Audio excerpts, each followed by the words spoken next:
더운데 수고가 많습니다. 옆에 분들하고 인사 나눕시다. 더운데 수고 많습니다. 예.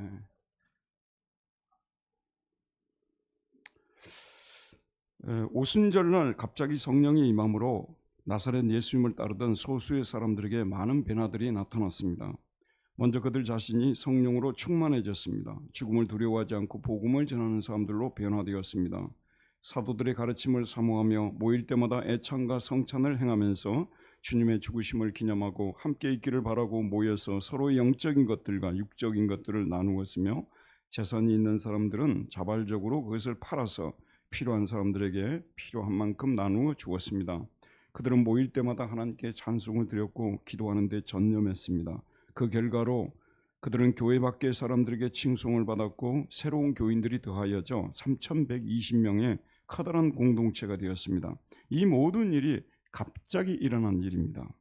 하지만 이들은 자신들의 미래가 어떻게 될지를 모릅니다. 여러분, 변한 건 없다는 말을 쓰잖아요. 우리가 교회에서 아무리 은혜를 받고요 뒤집어졌다 해도 바깥에 나가면 우리에 대해서 대하는 태도는 변화된 게 하나도 없습니다.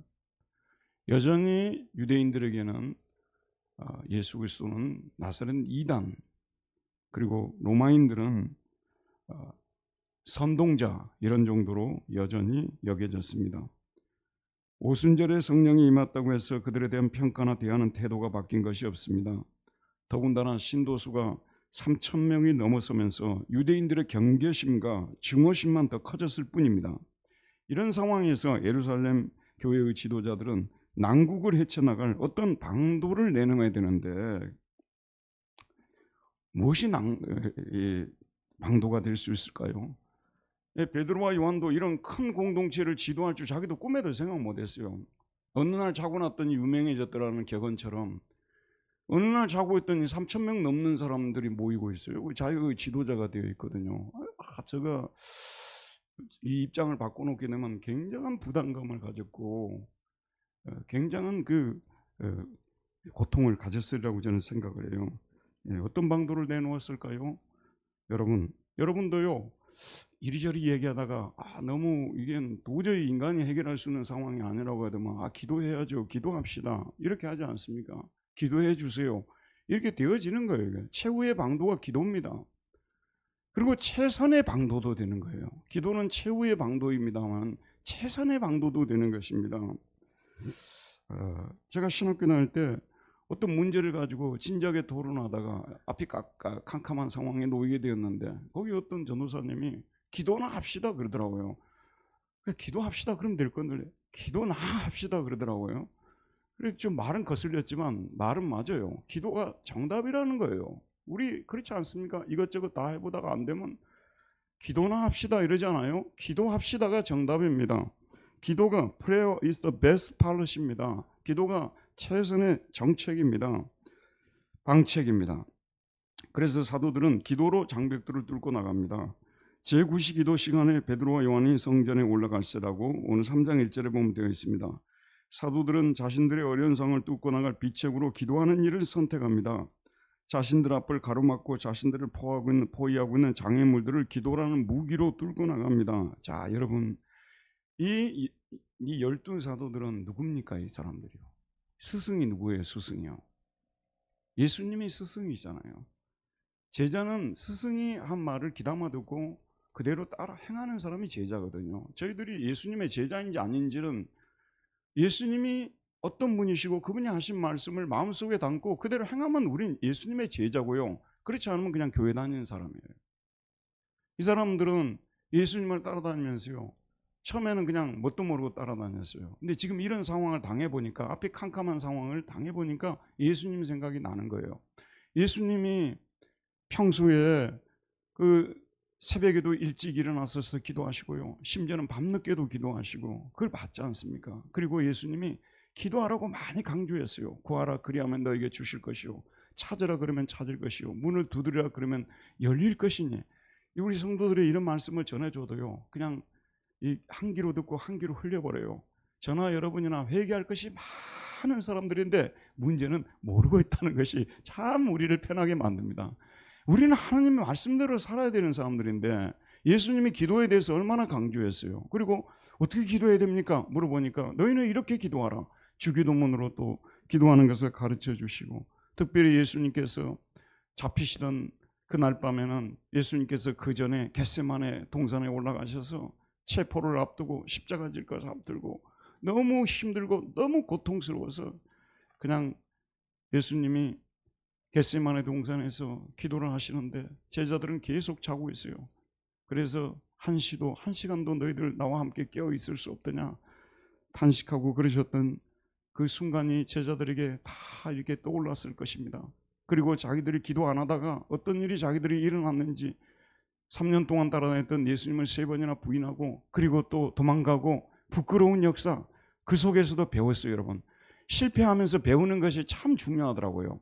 실패하는데도 아무것도 못 배우면요, 하나님 뜻대로 안 살고 자기 마음대로 한번 살았어요. 망해야 돼요. 여러분, 안 망하는 거 그게 참 안 좋은 겁니다.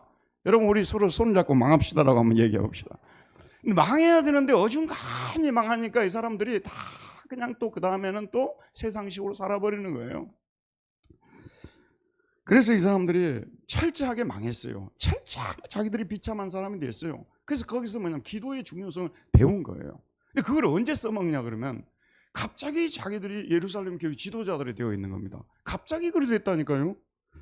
그래서 이 상황에서 예수님처럼 하자 해서 이 사람들이 이제 기도하는 모습을 보여주는 것입니다. 자, 여러분, 처음 이게 교회를 보게 되면 참 놀라운 그 장면들이 나오는데요. 초대교회는 기도하는 교회였다는 것을 여러분 너무 잘 아실 것입니다. 성령을 기다릴 때도 이들은 기도했어요. 사도행전 1장 14절에 보면 여자들과 예수의 어머니 마리아와 예수의 아우들과 더불어 마음을 같이하여 오로지 기도에 힘쓰니라. 그 120명이 마음을 같이해서 오로지 기도에 힘썼어요. 그 다음에 12명 중에 한 명 가룟 유다가 이제 떨어져 나갔지 않습니까? 그 결석한 자리를 메우는 이 상황에서도 그들이 기도하면서 뽑았다고 말하고 있습니다. 오순절에 성령이 임하고 베드로의 설교를 듣고 회심을 했을 때도 그들은 기도했습니다.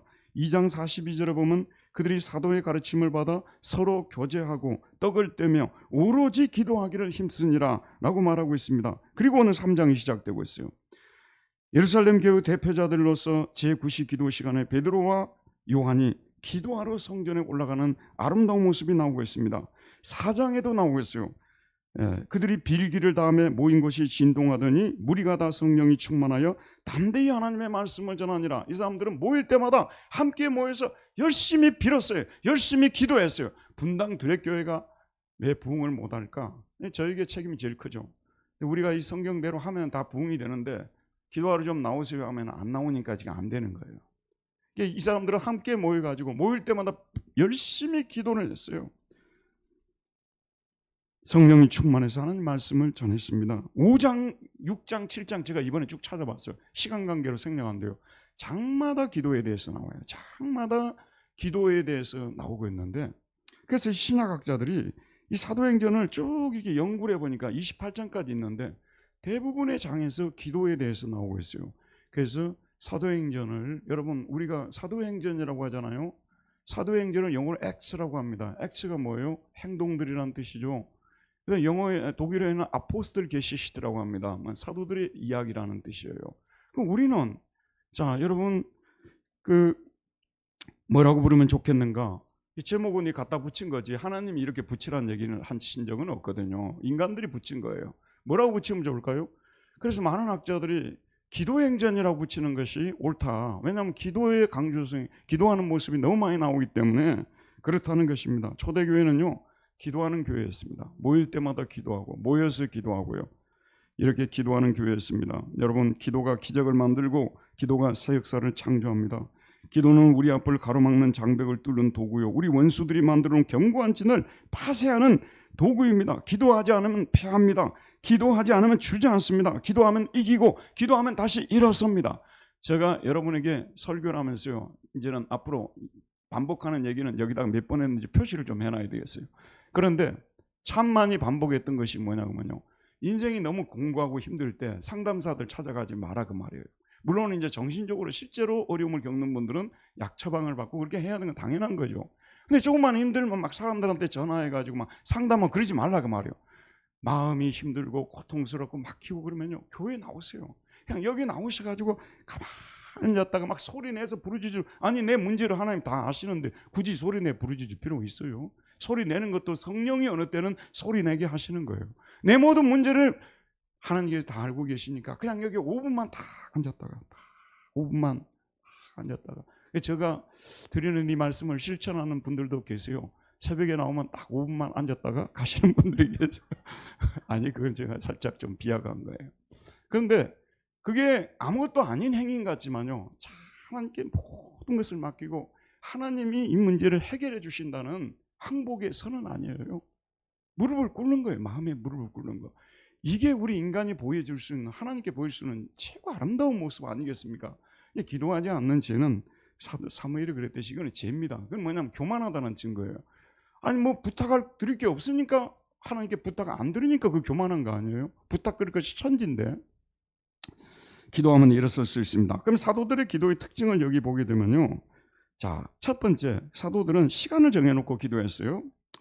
그들은 제9시 기도 시간에 기도했습니다. 물론 매 순간 기도했죠. 하지만 그들은 기도에 집중하기 위해서 기도 시간을 정했습니다. 그들은 제9시를 현대 시간으로 오후 3시를 기도 시간으로 정했습니다. 이 기도 시간은 자신들이 정한 시간이 아니라 유대인들이 오래전부터 지켜오던 관습이었습니다. 하루에 2번씩 오전에 한 번 하고 오후에 한 번 했는데, 오후에 3시가 오후 기도 시간이에요. 그들은 새로운 예수 공동체를 이루었지만 예전 유대교에 있을 때의 좋은 습관들은 그대로 가져다 씁니다. 그들은 유대교를 총체적으로 부정하는 것이 아니라 단지 그들의 주요한 가르침을 반대했을 뿐입니다. 유대인들은 예수님을 메시아로 믿지 않았습니다. 그러나 그리스도인들은 예수님을 메시아로 믿는 사람들입니다.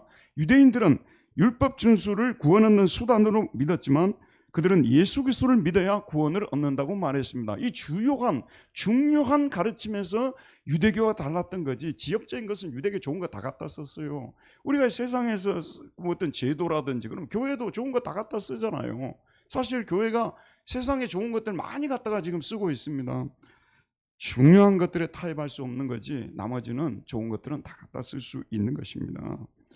그래서 그들은 유대인들이면 다 하는 기도 시간을 지켜서 자신들도 기도했습니다. 기도하기 위해서 우리는 기도 시간을 정해야 됩니다. 시간을 정해서 기도하지 않으면 기도 시간을 확보하기가 어렵습니다. 새벽이 좋아요. 그리고 밤늦은 시간이 좋습니다. 그 시간에 뭐 교회당 예배당에 나와서 기도해도 좋고 자기 집에서 기도해도 좋고 정해놓고 기도해야 돼요. 이 기도에 관해서 예로부터 내려오는 격언이 있습니다. 이런 말이 있어요. 정해진 시간에 기도하지 않는 사람은 정해지지 않은 시간에도 기도하지 않는다. 정해진 시간에 기도하지 않는 사람은 정해지지 않은 시간에도 기도하지 않는 거예요. 정해진 시간에 기도하는 사람은 정해지지 않은 시간에까지도 기도한다는 거예요. 누가 이 말을 했는지는 모르지만 굉장히 통찰력이 있는 얘기라고 저는 생각합니다. 둘째, 그들은 정해진 장소에서 기도했습니다. 그들은 집에서 기도하지 않았습니다. 기도하러 성전으로 올라갔습니다. 여러분 오늘 돌아가셨어요. 예루살렘 성전을 쳐보시기 바랍니다. 요즘 유튜브에 많이 뜨니까요. 그 예루살렘 있잖아요. 그 언덕에다가, 언덕 꼭대기에다가 이 성전을 지어서 46년에 걸쳤어요. 요세푸스라는 역사가가요, 자기가 지금까지 본 건물 중에서 가장 아름다운 건물을 했던 거예요. 물론 지금은 파괴되어 없죠. 그 예전의 모습이 아마 올라와 있을 거예요. 그러니까 기도하러 올라가는 거 아니겠습니까? 기도하러 올라간다는 이 말은 저에게는 참 많이 와닿습니다. 예전에 우리 마을에 어느 분이 섬만 돌아다니면서 교회 없는데 예배당을 세우는 분이, 이것이 이분의 그 나름대로 사명이었어요. 그래서 섬에 들어와 가지고 예배당을 지었는데 저 언덕 위에다 예배당을 지었어요. 그러니까 예배당을 가려면은 딱 어느 정도 경사가 이렇게 되는데 항상 이렇게 걸어서 올라가서 예배당을 가야 돼요. 제가 은혜를 받았을 때는 새벽에도 올라가고 또 점심 먹고 나서 또 올라가고 그렇게 기도했던 생각이 나더라고요. 성전에 사도들이 이렇게 기도하는 올라갔는데 여러분이나 저나 기도하는 장소를 확보하는 것이 중요합니다.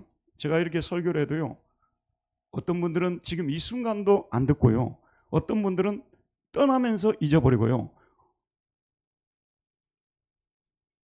우리는 왜 이런 행동을 할까요? 기도 시간, 기도 장소 중요합니다. 세 번째, 그들은 함께 기도했습니다. 베드로는 혼자 기도하러 가지 않았습니다. 그의 동료 사도인 요한과 함께 기도했습니다. 자, 여러분, 우리말 성경하고 영어 NIV 역본에 보면 함께라는 부사가 나오지 않습니다. 제가 원문을 찾아봤어요. 원문에도 함께라는 부사가 나오지 않습니다. 그런데 그 성경을 번역할 때는요, 소위 말해서 이 문장이 어떻게 번역하면 가장 좋을까 생각하면서 번역을 하거든요. 의역이라고 하죠. 근데 KJV라는 킹제임스 버전이라는 그 영국 사람들이 번역한 이 책에는 투게더라고 넣었어요. 그들이 함께 기도하러 올라갔다고 이 투게더를 넣었어요. 그리고 독일어 성경 루터판도 찾아보니까 미타이난더 함께라고 부사를 넣었어요. 제가 최근에 프랑스어를 공부했다는 것은 온 세상이 다 알잖아요. 누구도 말하지 않았지만 제가 말해서 알잖아요. 제가 자랑이 좀 많거든요. 그런데 이게 이제 프랑스 뭐 초급을 한 3번 정도 봤는데 뭐 기초 이 성경은 읽어지더라고요. 신약 성경. 다는 모르지만. 그런데 거기를 딱 우연히 이렇게 봤는데 그냥 뭘 알려고 본 것도 아니에요. 이렇게 한번 툭 열어봤는데 앙상블이라고 딱 써져 있어요. 앙상블. 이건 우리식의 표현이고 옹성불 이렇게 발음하더라고요. 이게 앙상블이라는 말이 딱 들으니까 최고의 번역이라는 생각이 다가오는 거예요. 야, 어떻게 이렇게 번역이 될 수 있을까? 앙상블. 무슨 뜻이에요? 함께, 또 협력하여, 어울려서 조화롭게. 그런 뜻이죠. 그래서 듀엣이 이렇게 앙상블을 한다. 이런 표현을 쓰지 않습니까? 기도가 앙상블이라는 것은요, 저는 청년 시절에 경험을 했습니다. 저는 대학에 들어가서 개척교회로 갔어요. 자기 가족교회에 제가 첫 번째 교인이었어요. 그래서 지금은 이번에 가보니까 한 400~500명 모이는 큰 교회가 됐더라고요. 예배당도 지었고요. 근데 사실은 제가 참 젊은 시절을 아름다운 선택을 했던 것 같아요. 거기 가면은 주로 대학생들이 모였어요. 이제 교회가 적고 또 그 당시는 자기 집에 가봐도 별로 좋지 않으니까 예배당으로 와서 잠자는 사람도 많아서 잠자기 위해서 좋은 편으로 철학기도 하기 위해서 거기 갔는데 거기 모여서 두루두루 이렇게 모여서 기도를 하는데요. 여기서 주여 막 부르면 밤이 고요할 때요. 이쪽에서 또 주여 하고 또 그 중에 어떤 분은 방언으로 기도를 하셨는데 아주 그 기도 소리가 너무 좋았어요. 그래서 이렇게 막 진짜 앙상블로 합주를 하듯이 여러분 기도는요. 우리가 모여서 참 순전한 마음으로 여기서 기도하고 저기서 기도하면 그 기도가 하늘로 올라가서요. 하나님의 보좌에 상달이 됩니다. 사실 그런 교회가 참 아름다워요.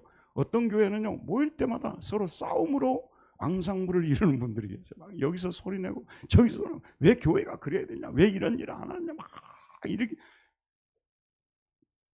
좋은 교회는 소리가 없는 교회예요. 기도할 때만 조용조용하게 소리를 내서 마치 한편의 아름다운 음악을 듣는 것 같은 그런 교회가 꿈인데 저희 교회가 여기까지는 미치지 못한 것 같습니다. 더 좋은 교회가 되도록 많이 저를 비롯해서 힘쓰도록 합시다.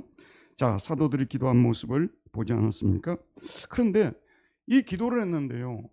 막 거기서 기도를 할 때 무슨 기도를 그들이 막 그렇게 열심히 했을까요? 근데 하나님과 관계가 좋아지면 하나님이 사도들을 사용하십니다. 우리를 사용하십니다.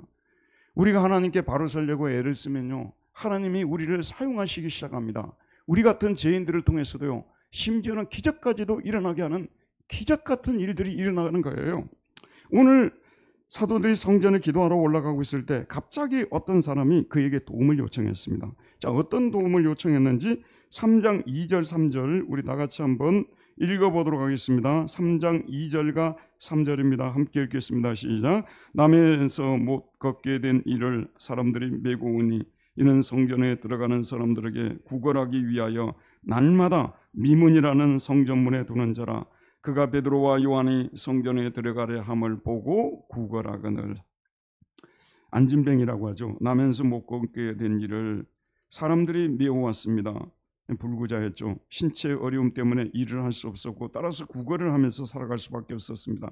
그래서 그는 사람들이 가장 많이 지나다니는 곳인 성전 문 앞으로 가야 했습니다. 성전에 들어가려도 기둥이 여러 개 있는데 문이 여러 개가 있는데 여러분도요. 좀 큰 교회 가게 되면 문이 여러 개가 있습니다. 우리 교회는 여기도 있고 여기 있고 문이 몇 개 있어요? 이쪽 뒤로 오는 문도 있어요.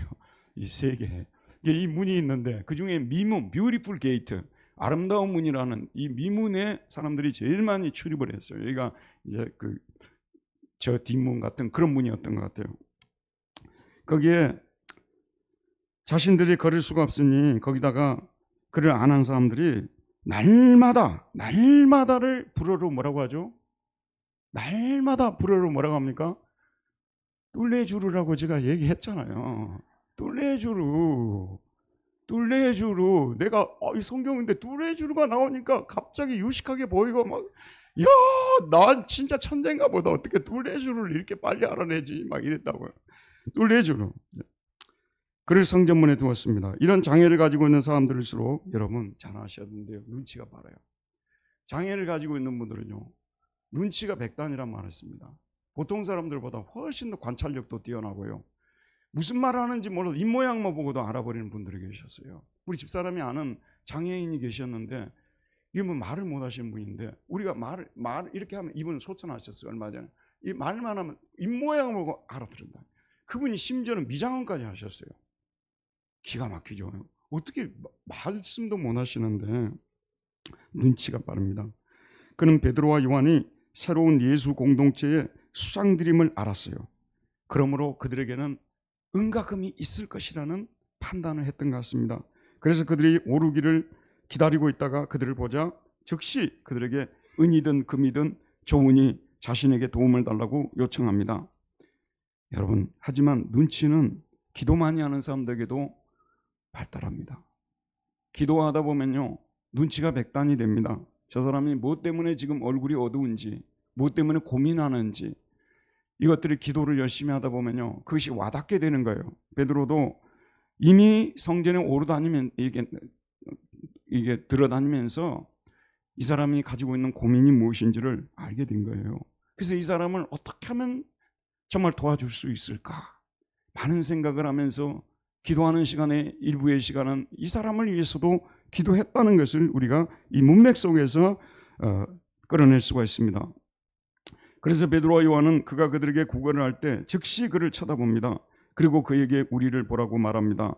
4절에 보면 베드로가 요한과 더불어 주목하여 이르되, 그 사람을 주목했어요. 사람이 막 왔다 갔다 하는데 사실 이 사람도 제대로 안 쳐다보고 사람들도 이 사람 제대로 안 쳐다볼 수 있죠. 그런데 베드로와 요한이 주목을 했다고 했습니다. 뚜라지게 응시를 했다는 것이죠. 다 이렇게 쳐다봤다는 거죠. 그리고 뭐라고 말씀하냐면 우리를 보라라고 말했습니다. 베드로와 요한이 왜 그를 주목하고 그들이 그에게 자신들을 보라고 말했겠습니까? 그에게 그 자신이 달라고 하는 그 이상의 것을 주려고 하니 나를 보라는 그런 뜻 아니겠습니까? 그 사람은 그들에게서 은이나 금이나 좀 받을까 해서 그들을 쳐다보았습니다. 그가 그들에게서 무엇을 얻을까 하여 바라보거늘 눈과 눈이 마주치는 순간 베드로는 그 사람에게 말합니다. 6절에 보면 베드로가 이르되 은과 금은 내게 없거니와 내게 있는 이것을 내게 주노니 나사렛 예수 그리스도의 이름으로 일어나 걸으라. 자, 베드로는 이 사람의 마음을 다 들여다보고 있었습니다. 이 사람은 실제로 베드로와 요한이 자신을 고쳐주기를 바라고 있는 거 알고 있어요. 그리고 걷고 싶은 거. 그런데 왜 이걸 바라지 않냐 그러면요, 여러분 목사한테 뭘 바라야 되겠습니까? 사실 이분도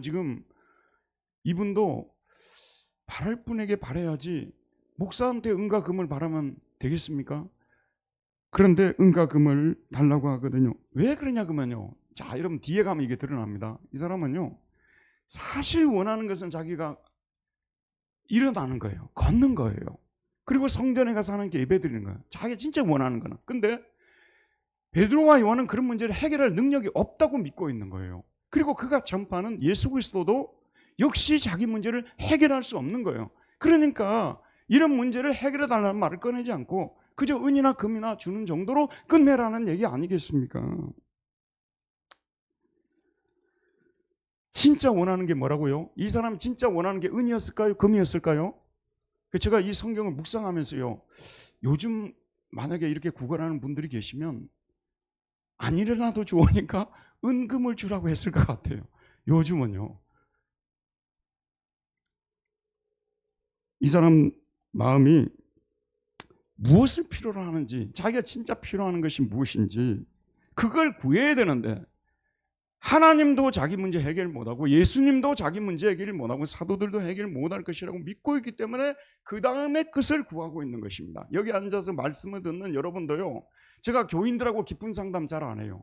왜 깊은 상담을 안 하는 줄 아십니까? 왜 목사님은 깊은 상담을 안 하실까? 혹시 이렇게 생각하시는 분이 계시는데, 해봤자 해요. 왜 해봤자냐 그러면요, 자기 깊은 얘기 절대 안 하거든요. 거의 대부분의 성도들이 누구와 만나 상담할 때 자기 진정한 고민을, 지금 우리 남편이 바람을 피우고 있어, 이런 얘기 하겠어요? 만약에 그런 일이 일어나고 있다면. 근데 자기 깊은 얘기는 거의 안 해요, 사람들이.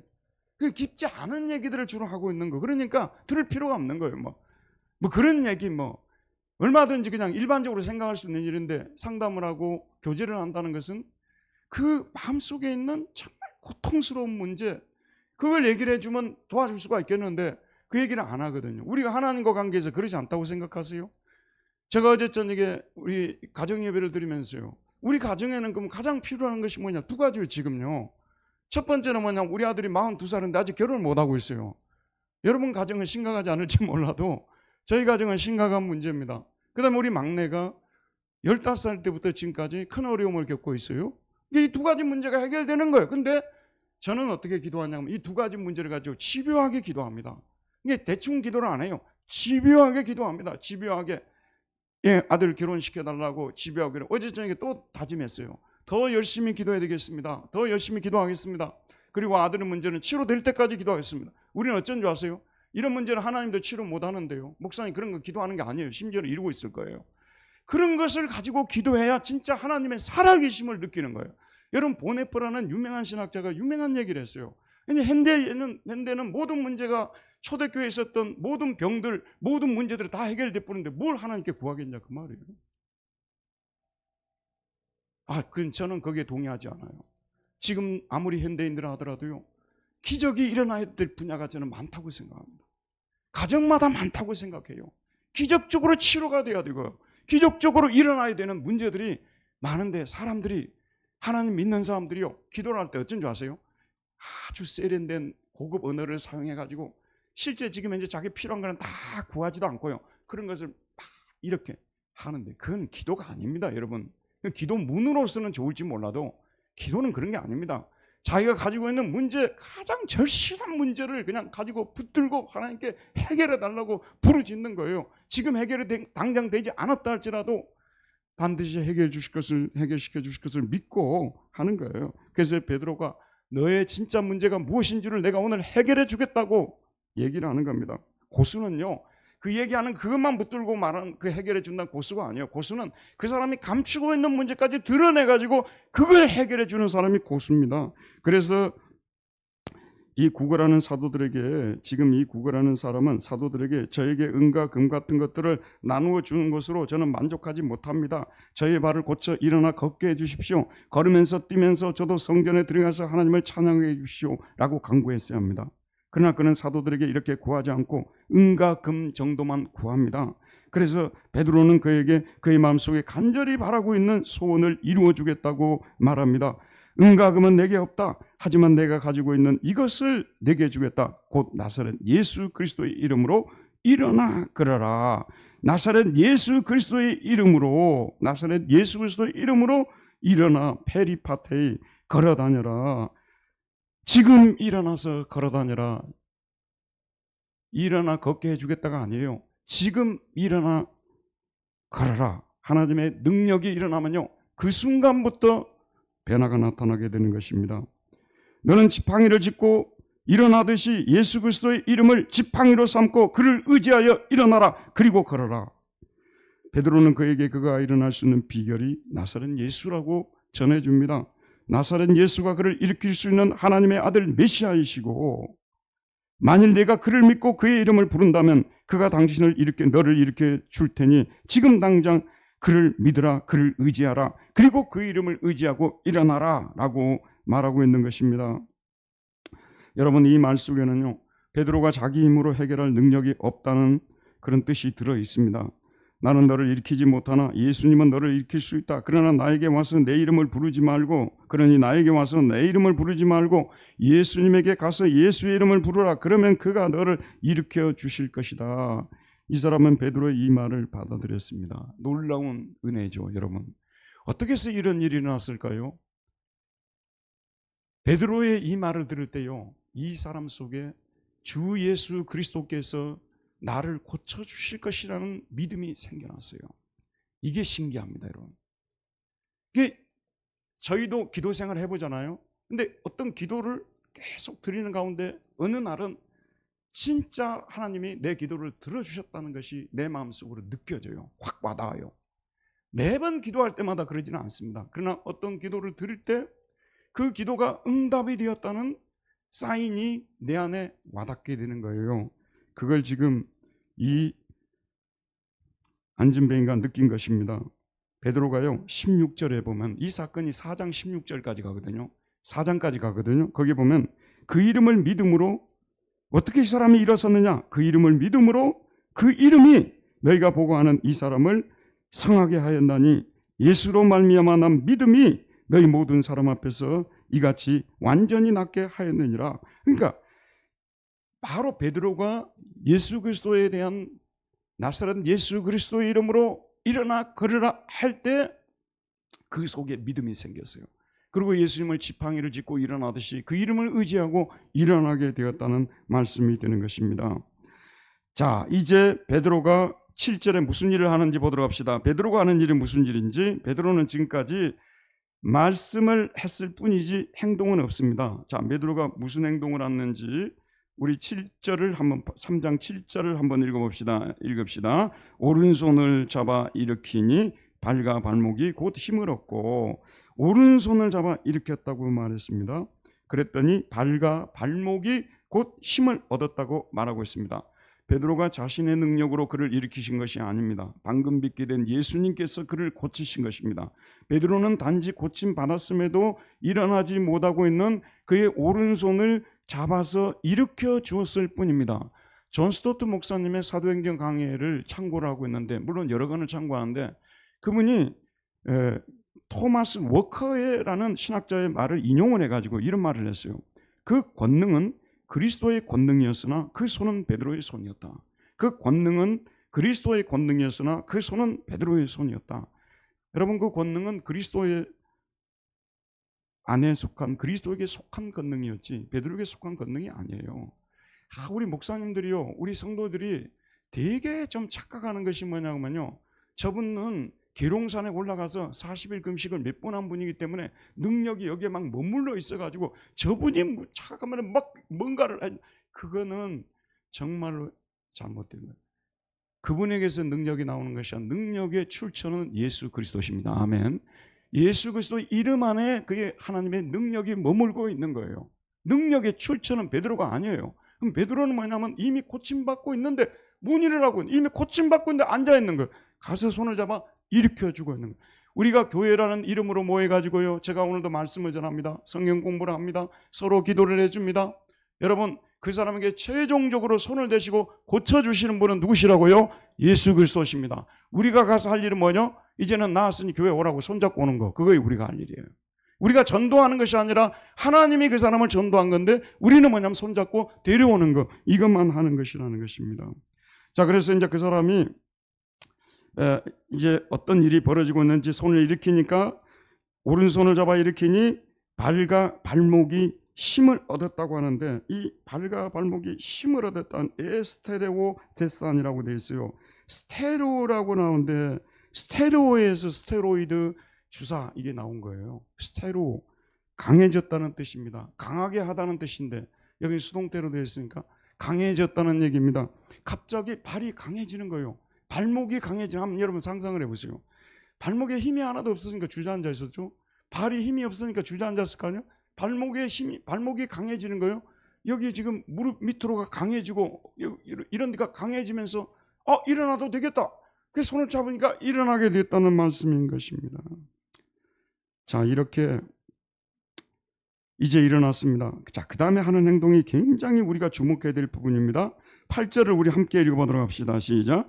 뛰어 서서 걸으며 그들과 함께 성전으로 들어가면서 걷기도 하고 뛰기도 하며 하나님을 찬송하니. 이제 힘을 얻고 이제 서봤어요. 그랬더니 뛰어보니까 뛰어졌어요. 뛰어보니까 뛰어졌어요. 그래서 걷게 되었습니다. 그들과 함께 어디로 갔다고 되어 있습니까? 성전으로 들어갔다는 이 말씀이 참 은혜스러운 말씀입니다. 여러분 잘 보세요. 성전으로 들어갔다고 이 말이요 얼마나 중요하냐. 이게 일어나서 자기 집으로 갔다고도 안 돼 있고요. 그 다음에 매일 자기를 거기다가 데려다가 앉혀놓는 얼마나 고마운 분들이에요. 그 사람들에게 달려갔다는 것도 아니고 성전 안으로 들어갔다는 얘기예요. 자, 이 사람이 그동안 왜 이 사람이 치료를 받았는지 이유가 여기에서 나오고 있어요. 왜 그 수많은 안진뱅이들 중에서 이 사람이 치료를 받았을까요? 이유가 여기에 나와 있어요. 어떤 사람들은요, 자기를 장애를 주신 하나님을 원망하고 앉아있는 사람도 있고, 부모를 원망하는 사람들도 있고요, 자신의 운명을 한탄하는 사람들도 있고요, 낙심해서 주저앉는 사람들 있고, 어떤 꿈도 안 꾸는 분도 있고, 종류가 많아요. 그런데 이 안진뱅이는 어떤 사람이었냐 그러면요, 내가 걸어서 성전 안으로 저 사람들처럼 들어가서 하나님께 정말 찬양을 드리고 싶고 예배를 드리고 싶은데 그 마음이 얼마나 간절했는지 하나님이 아신 거예요. 그래서 베드로와 요한을 보낸 겁니다. 여러분 그 시대에 안진뱅이가 한두 명이었겠습니까? 온 곳곳에 많이 있었을 것입니다.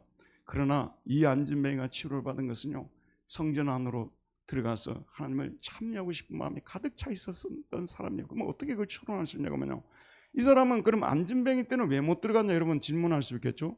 안진뱅이는 때는 왜 못 들어갔냐면 흠이 있는 사람은 성전에 못 들어오도록 레위기 21장 17절에서 20절 율법으로 정해놨어요. 흠이 있는 사람은 못 들어와요. 그래서 못 들어가. 자기는 진짜 안진뱅이 모습으로도 들어가고 싶었어요. 근데 못 들어가게 하니까 못 들어갔던 거예요. 타이타닉이라는 여러분 영화 기억나시죠? 거기다 보면 자기들도 1등 칸에 가고 싶은데 너희들은 3등 칸에 가 있으라니까 가 있었던 거지. 자기들은 3등 칸 체질이라고 한 사람 누가 있겠어요? 못 들어가고 있었지만 정말 가고 싶었어요. 그런데 어느 날 정말 갑자기 일어난 거예요. 인생이라는 것은요, 갑자기 suddenly 이것이 굉장히 중요합니다. 갑자기가 이게 중요합니다. 갑자기 자기에게 놀라운 변화가 일어났어요. 자기 발이 움직이기 시작하는 거예요. 그리고 자기가 일어나지는 거예요. 그리고 뛰어보니까 뛰어지는 거예요. 그 달려도 봤어요. 달려도 지는 거예요. 그래서 자기가 원하는 대로 성전으로 빨리 들어가서 하나님께 찬양을 드렸습니다. 공간복음에 보면 사도행전에 보면 기적이 많이 나타나잖아요. 하나님이 우리에게 기적을 베푸는 이유가 뭔 줄 아십니까? 우리로 하여금요, 이제는 그런 생활에서 나와서 변화되어서 새로운 삶을 살고 그리고 예배당에 가서 성도들과 함께 하나님을 찬양하라고 기적을 베푸시는 거예요. 그렇지 않은 분들도 꽤 많습니다. 제가 어디에서 읽었는지 모르지만 이분이 소경이었어요. 근데 눈을 떴습니다. 눈을 뜨고 나니까요, 눈을 뜨여준 하나님은 어디 사라져버리고요, 자기가 눈을 뜨니까 온갖 게 다 보이는 거예요. 그래서 결국은 더 세상 속으로 깊이 가버린 그런 얘기를 어디서 읽은 적이 있습니다. 어떤 데는 목사가 성도들을 위해서 기도할 때도요, 저 성도 지금 잘 되게 하면 안 됩니다. 하나님 절제를 하시면 안 됩니다 라는 상황까지 있을 수 있어요. 왜냐하면 그 문제 해결되고 나면 더 깊이 세상에 빠져버리고요, 목사님 전화해가지고 저 교회 갈 시간이 없어요 이런단 말이에요. 그러니 교회를 기도해줘야 되겠어요, 안 해주고 되겠어요? 여러분 어떻게 생각하세요? 고민이 될 수밖에 없는 거죠. 그러니까 하나님이 우리 문제를 해결해 주는 이유는 거기에서 풀려나와서 마음껏 성경 공부도 하고 마음껏 기도도 하고 마음껏 교회 일을 하라고 하나님이 그렇게 해주는데, 사람들은 어쩐 줄 아세요? 그 문제 해결되고 나면 뒤로 돌아가셔요. 다시 세상으로 가버리고 더 깊이 세상에 빠져버립니다. 안타깝죠. 그래서 여러분, 하나님이 나에게 기적을 행하지 못한다고 생각하지 마시고요, 여러분이 아직도 그런 생각에 머물러 있기 때문에 하나님이 내가 가지고 있는 이 엄청난 문제를 아직도 해결해 주지 않고 있다고 생각하는 것이 맞는 거예요. 이 사람은 달랐습니다. 이 사람은 정말로 진실한 마음으로 하나님을 믿는 사람이에요. 그래서 베드로가 이 말씀을 전했을 때 예수 그리스도를 믿고 일어났더니 자기가 하고 싶은 첫 번째 일이 성전에 들어가서 하나님을 찬양하는 일이었습니다. 이런 성도들이 많은 교회가 되면 너무나 좋겠습니다. 자, 이 모습을 지켜본 사람들의 반응이 나오는데 마지막으로 한 번만 읽읍시다. 9절과 10절입니다. 마지막 한 번만. 모든 백성이 그 걷는 것과 하나님을 찬송함을 보고 그가 본래 성전 미문에 앉아 구걸하던 사람인 줄 알고 그에게 일어난 일로 인하여 심히 놀랍게 여기며 놀라니라고 했습니다. 첫 번째는 뭐냐면 사실 확인이에요. 모든 백성이 그 걷는 것과 하나님을 찬송함을 보고 사실 확인이죠. 두 번째, 그가 어떤 사람인가? 신원 확인입니다. 그가 본래 성전 미문에 앉아 구걸하던 사람인 줄 알아본 거예요. 아니, 저 사람 누구지? 누구지? 하고 쳐다봤더니 성전 미문에 매일매일 앉아서 구걸하던 그 사람임을 신원 확인하게 된 것입니다. 그 다음에 그들의 반응이 나오는데요. 그에게 일어난 일로 인하여 심히 놀랍게 삼부스라고 합니다. 히랍어로. 그 다음에 엑스타세우스, 놀라 여기며 놀라니라, 두 단어가 나오는데요. 우리말로는 놀랍게 여기며 놀라니라 나오는데 두 단어예요. 놀랍게 삼부스, 그 다음에 놀라니라 엑스타세우스. 엑스타세우스 주목해 보세요. 우리가 황홀경에 빠진다고 할 때 엑스타즈에 빠졌다고 합니다. 황홀경 영어로 엑스타즈라고 하잖아요. 이 사람들이요, 무슨 환상을 보는 것 같아요. 무슨 꿈을 꾸는 것 같아요. 아니, 세상에 어떻게 이런 일이 날 수가 있어? 꿈을 꾸는 거, 환상을 보는 것 같아요. 아니, 저 사람이 전에는 교회도 맨날 예배 시간 되면 늦게 들어오고 설교 들을 때도 주무시기만 하고 또 어떤 때는 전화 들고 밖으로 나가고 그랬던 분인데 어느 순간에 뭔가 제일 앞자리에 앉아가지고 말씀을 경청하고 노트를 내가지고 쓰고 꿈이냐 생시냐 밖에 나갔어요. 밖에 나갔는데 저 사람이 교회에 그냥 발만 걸치는 사람인 줄 알았는데 아니, 저 사람이 저 사람 행동하는 것이, 이 사람이 말하는 태도나 행동하는 모습이 너무 충격적이었어요. 그래서 꿈을 꾸는 것 같은 그런 상황에서 나를 쳐다보는 그런 일들이 일어나게 됐다는 말씀이 되는 것입니다. 자, 결론을 맺겠습니다. 우리는 사도행전들의 이 구절들을 읽을 때 교회가 세상에 뭘 줘야 할 것이냐, 특별히 이 구절은 이런 부분으로 많이 해석이 되거든요. 교회가 세상에 줘야 될 은과 금이 아니라 나사렛 예수의 이름으로 그들을 걷게 만들어야 된다고, 그게 중요하다고 보수 쪽 목사님들이 그렇게 많이 설교한대요. 저는 반대입니다. 교회는 가지고 있는 은과 금이 있으면요, 언제나 달라는 사람들에게, 물론 그 사람이 어떤 사람인지 봐야 되겠죠.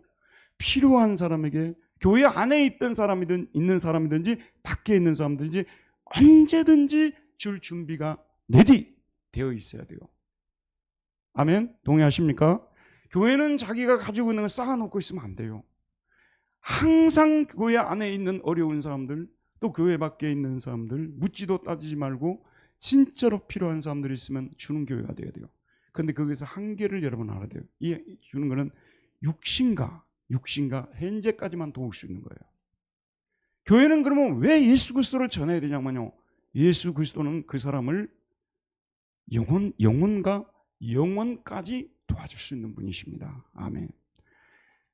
여러분, 우리가 아무리 어떤 사람에게 이것 주고 저것 주고 좋은 옷 갖다 주고 돈도 주고 다 해도요, 결국은 우리 육신 조금 도와주는 것이고 그 다음에요, 현재까지만 도와줄 수 있는 거예요. 그래서 교회는 그런 것들이 필요한 사람에게 항상 도와줘야 되지만 항상 그들에게 베드로처럼 진짜 그들이 영원까지 가질 수 있는, 영원까지 잃지 않을 수 있는 그 선물을 그들에게 안겨줘야 되는데 바로 예수 그리스도십니다. 어떻게 해서든지 여러분 주변의 분들에게요, 금이나 은이 있으면 그것을 줄 수 있는 기회가 되면 먼저 달라 할 때까지 기다리지 말고 가서 먼저 주는 사람들이 돼야 되는 것이고요. 이럴 때는 큰 소리로 아멘 합시다. 아멘. 기다리지 말고 어떻게 하자고요? 가서 먼저 주는 것이 사실은 더 성경적이에요. 필요한 사람을 봤을 때 가서 먼저 주는 것입니다. 그런데 저와 여러분의 평생의 숙제고 기도 제목이 되어야 될 것은요, 어떻게 해서든지 그들에게 예수 그리스도를 전해줘야 합니다. 예수 그리스도를 그들에게 안겨주어야 하고요, 그들이 주 예수 이름을 믿고 그 이름을 의지해서 일어설 수 있는, 자립할 수 있는 자유로운 인간이 될 수 있도록, 인간의 진정한 자유는 예수 그리스도를 만날 때에서만 가능해요. 자유란 말을 많이 쓰잖아요. 자유는 뭐뭇으로부터 벗어난다는 뜻 아니에요? 그뿐만 아니라 뭐뭐에게로 가는 것이 자유입니다. 자유는 예수 그리스도 안에서, 예수 밖에서는 결코 이루어질 수 없습니다. 예수님을 만나야만 인간은 비로소 자유로워질 수 있는 거예요. 현대인들일수록 뭐냐 그러면은 더 자유를 잘 못 누려요. 현대인들이 더 자유를 누린다고 자유롭게 되었어요. 너무 고달픈 거예요. 그러니까 전제 공산주의자들이 나와가지고 내가 너희들 잘 보호해줄게. 그게 공산주의 출현이라는 거예요. 그 유명한 서양의 학자들이 그거 다 지적을 했어요. 아니 이 사람들이 이제 풀려났어요. 너무 좋은 거예요. 근데 자유가 너무 힘든 거예요. 이게 자유롭게 사는 거예요. 그러니까 공산주의 전제 독재자들이 나와갖고 내 밑으로 다 모여. 내가 나 다 보호해줄게. 거기 가서 그냥 맡기고 사는 것이 훨씬 더 자유롭다는, 그게 자유입니까? 진정한 자유는 하나님 안에서 내 스스로 결정하고 내 스스로 설 수 있는 것이 진정한 자유 아니에요. 그는 예수 그리스도를 통하지 않고서는 절대로 인간이 참된 자유 누릴 수 없습니다. 그렇게 생각하는 거짓말이에요. 돈 많이 벌어놨다고요. 그게 어떻게 인간을 자유롭게 만들어요?